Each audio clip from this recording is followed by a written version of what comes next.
মা বিপত্তারিণী ব্রত হিন্দু ঘরে সবাই প্রায় করে থাকে, আমিও প্রথমবার করছি ক্ষুদ্র প্রচেষ্টায়।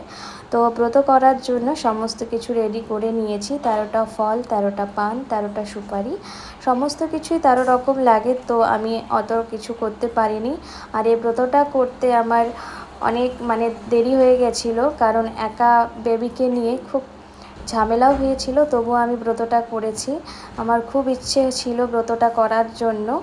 তো যাই হোক, ব্রতটা আমি লাস্ট পর্যন্ত করতে পেরেছি। আর এই ধুনোর গন্ধ কি বলবো, আমার খুব ভালো লাগে। আর জানাবো তোমাদেরকে যে এটা হচ্ছে আমার প্রথম ব্লগ, বিপত্তারিণী মায়ের ব্রত দিয়ে শুরু। বন্ধুরা, আমি ডালিয়া, এটা আমার ফার্স্ট ব্লগ। আর ব্লগটা আমি শুরু করছি আজকে বিপত্তারিণী ব্রত মঙ্গলবারে। তো আজকের দিন থেকে আমি আমার প্রথম ব্লগটা শুরু করছি।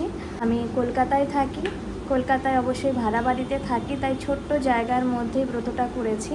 তো দেখো, একদম জায়গা নেই, তো এখানেই আমি ব্রতটা করেছি এবং এখানেই আমি বসে আছি।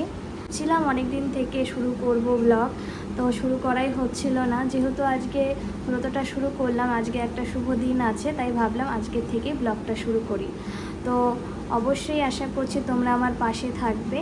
তো আজকের ফার্স্ট ব্লগে এটা আমার ছেলেকে দেখো কেমন হাসছে।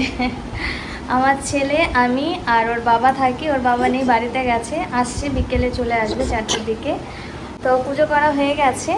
আমি আজকে যেহেতু প্রথম ব্লগ, তো আর বেশি কিছু আজকে ভিডিও করব না, ব্লগটা এখানেই শেষ করছি। তো অবশ্যই পাশে থেকো, রিকোয়েস্ট করব, সাবস্ক্রাইব তো অবশ্যই করো। বাই।